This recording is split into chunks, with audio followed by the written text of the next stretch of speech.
မော်မျိုးပြီး80လမ်းပေါ်မှာဖြစ်ပြသွားတဲ့ဖြစ်ပြလေးတစ်ခုပေါ့နော်ငပိရေချိုရောင်းတဲ့အတော်ကြီးနဲ့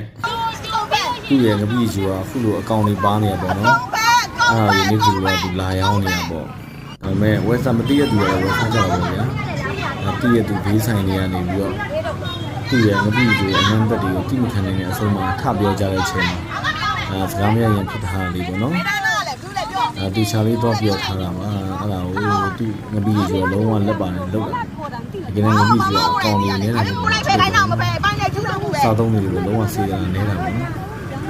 ဒီဆိုရင်စားတော့လုံးဝပြီးစိုက်တယ်ပဲတော့လမ်းကြီးမှာရောက်နေတယ်မှာပဲရောက်နေပေါ့နော်တမိုးရဲ့အစားအစာဖြစ်နေလေးစီပေါ့နော်အဓိကတက်နေရှင်လေးရောင်းနေချင်တယ်ခုလိုကြမကောင်းပါဘူးဒီတိုင်းစီးပွားရေးလုပ်တာနားရတယ်ဗျာဒါပေမဲ့ကိုရောင်းတဲ့အစားတော့လုံးဝစေနာပါတက်နေရှင်လေးရောင်းပြကြပါနော်အားလုံးရှိကြပါ